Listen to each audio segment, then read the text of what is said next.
Hello everyone, welcome to study point. Class 9th maths के आज के वीडियो में हम क्वेश्चन नंबर 9 सॉल्व करेंगे और क्वेश्चन नंबर 10 सॉल्व करेंगे। क्वेश्चन नंबर 9 जो है वो हमारे लिए सर्वसमीका का भी काम करेगा। ये चीज हमको याद रखनी है कि ऐसी कोई सर्वसमीका हमने पढ़ी नहीं है, लेकिन ये हमारे लिए सर्वसमीका ही काम में आएगी। पहले हम इसको सत्यापित करेंगे, इस सवाल में हल करेंगे और दोनों पक्षों को आपस में बराबर लेके आएंगे। जब ये सत्यापित हो जाएगा तो ये जो सर्वसमीका हमारे लिए काम में आएगी। एक सर्वसमीका के रूप में इसको हम प्रयोग में करेंगे क्वेश्चन नंबर 10 में। ठीक है, तो ये आपको याद भी रखनी है। ये एक सवाल ही नहीं, ये एक सर्वसमीका भी रहेगी। X cube plus y cube, अभी तक हमने सॉल्व किया था एक्स प्लस वाई का होल क्यूब। अब है x cube plus y cube. देखिए, x square plus y square कोई फॉर्मूला नहीं है। विशेष ध्यान दीजिएगा यहाँ पर कि x square plus y square का कोई फॉर्मूला नहीं है। X square minus y square का फॉर्मूला है। क्या होता है? एक्स प्लस वाई और एक्स माइनस वाई, ये फॉर्मूला होता है। लेकिन x square plus y square का कोई भी फॉर्मूला नहीं होता है। फॉर्मूला किसका होगा? X cube plus y cube का। X cube plus y cube बराबर क्या होगा? एक्स प्लस वाई इंटू में x square minus x y plus y square.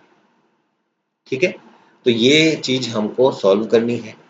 अब इसको हम सत्यापित करते हैं, सॉल्व करके देखते हैं क्या ये दोनों पक्ष बराबर होंगे। हम यहाँ पर ले रहे हैं आर एच एस और लेकर के आएंगे एल एच एस।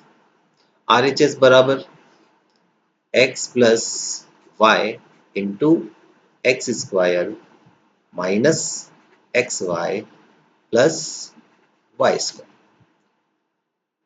यहाँ पर जो x है इसका गुणा x square minus x y और प्लस के वाई स्क्वायर से होगा, और फिर से y का गुणा भी इन तीनों से होगा। तो देखिए किस प्रकार से। सबसे पहले x का गुणा हम एक्स स्क्वायर से करते हैं तो x की घात हो जाएगी 3, क्योंकि यहाँ एक घात और यहाँ दो घात, घातें जुड़ जाएंगी। फिर जब हम माइनस का एक्स वाई से गुणा करेंगे तो प्लस माइनस तो माइनस हो गया, x और x गुणा होके हो गया एक्स स्क्वायर। देखिए यहाँ पर वाला x और ये वाला x गुणा हो गया एक्स स्क्वायर और y बच जाएगा, तो y को एज इट इज लिख देंगे।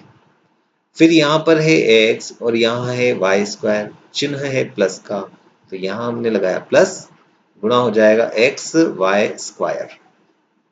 तो इस प्रकार से जो है तीनों हमको गुणा मिल जाते हैं x y के। बात करते हैं जब हम y की, तो y से गुणा हम करेंगे एक्स स्क्वायर का, तो यहाँ हमको मिलेगा एक्स स्क्वायर वाई।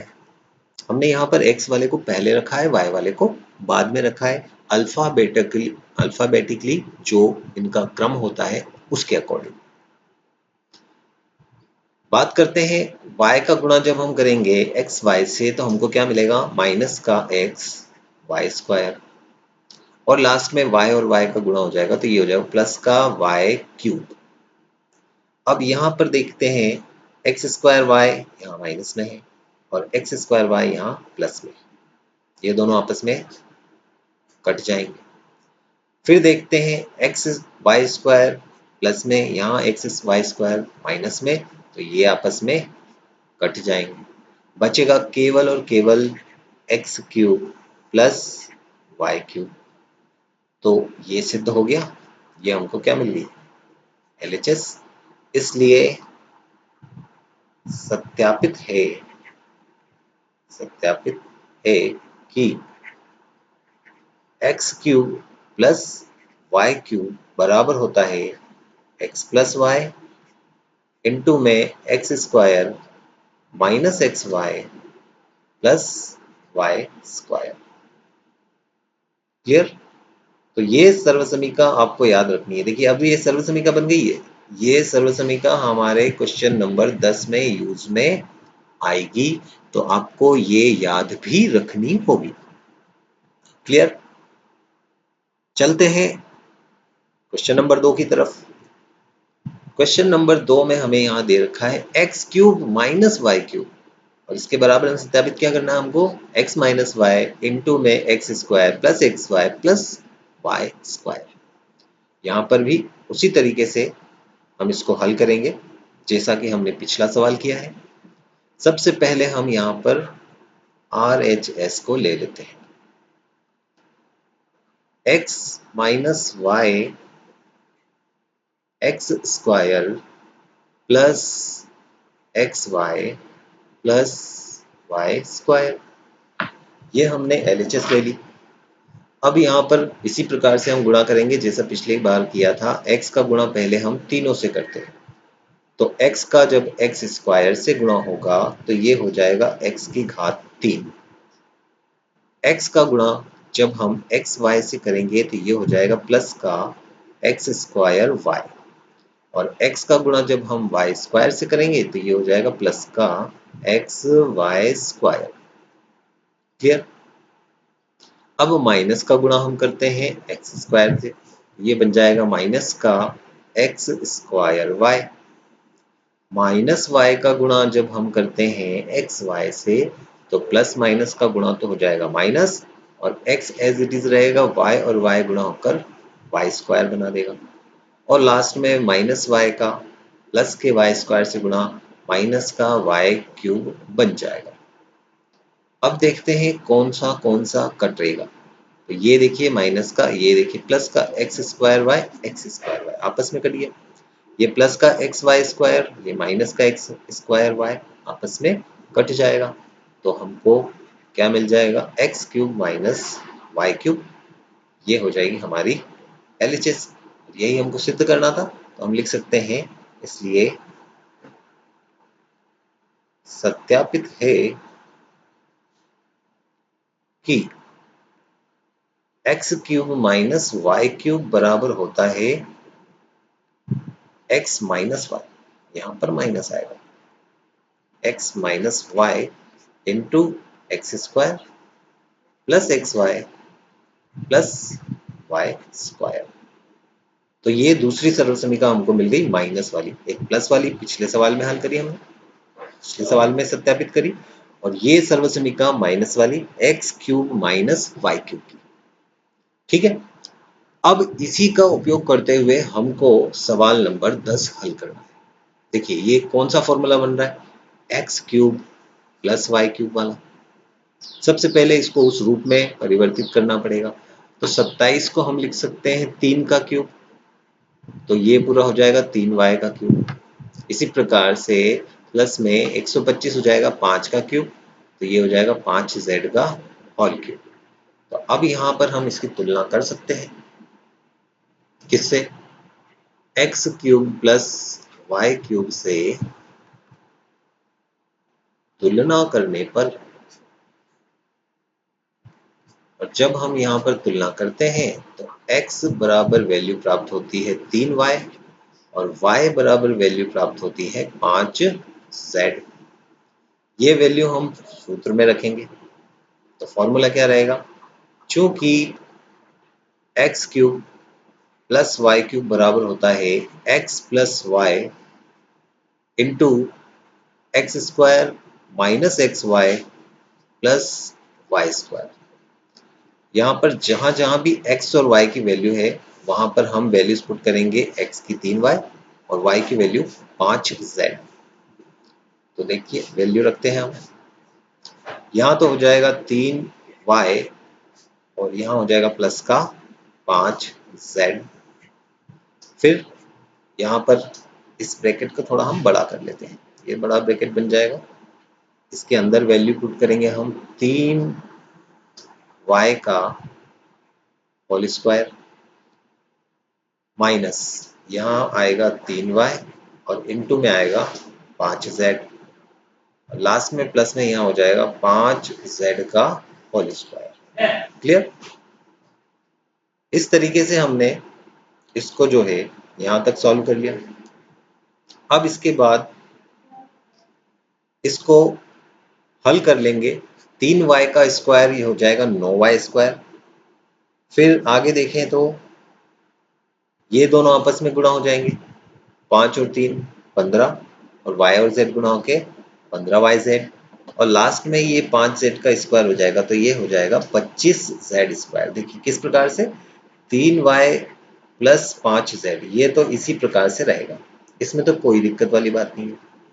बाद में हम यहाँ देखते हैं तो ये हो जाएगा 9y स्क्वायर, 3 का स्क्वायर 9 और y का स्क्वायर कितना हो जाएगा, y स्क्वायर। यहाँ पर माइनस का ये हो जाएगा 15, तीनों पंजे 15 और y और z गुणा होकर yz।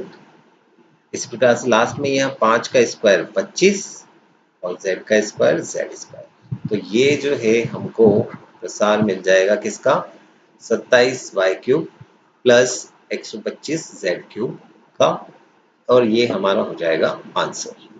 तो जो 9वें सवाल में हमने सर्वसमीका को सिद्ध किया, सत्यापित किया, वही सर्वसमीका हमने 10वें सवाल में यूज करी है। तो ये आपको एक सर्वसमीका के तौर पे ही याद रखनी है। ये दोनों ही सर्वसमीकाएं जो हैं ये आपको सर्वसमीका के तौर पे, सूत्र के तौर पे याद रखनी है। दोनों ही सवाल नहीं है, ये एक तरीके से आपकी सर्वसमीका ही रहेंगे। चलते हैं अगले क्वेश्चन की तरफ। तो अब हमारे सामने यहाँ दिया है 64 m cube minus 343 n cube.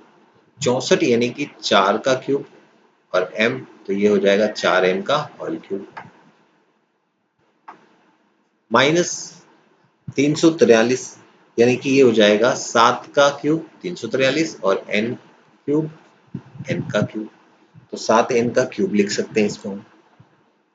तो ये हमारा रूप बन गया है x cube minus y cube वाला, और उससे जब हम इसकी तुलना करेंगे तो हमको मान क्या प्राप्त होंगे, x बराबर तो मान प्राप्त होगा 4m, y बराबर मान प्राप्त होगा 7n।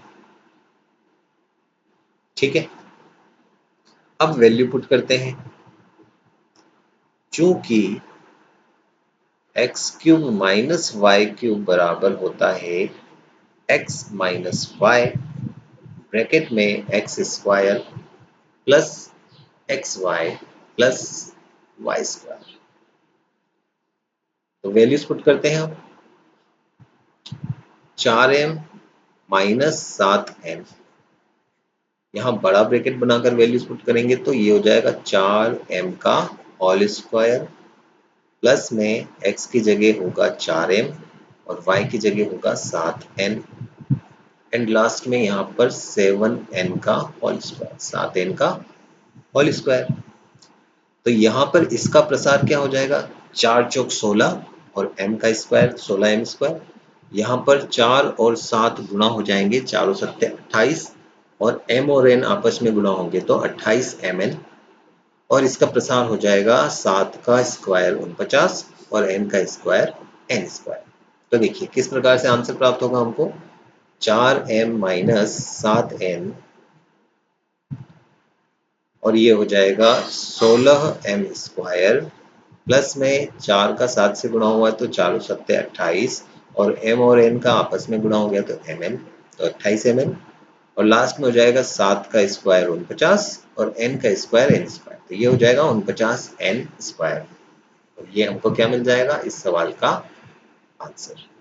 ठीक है, तो इस तरीके से हमने दोनों ही सर्वसमीकाएं सिद्ध करनी भी सीख ली और दोनों ही सर्वसमीकाओं का हमने अनुप्रयोग भी कर लिया सवालों के ऊपर। ठीक है, तो आज के वीडियो में हम इतना ही करेंगे, फिर नए क्वेश्चन के साथ आपके सामने फिर से उपस्थित होऊंगा। तब तक के लिए थैंक यू।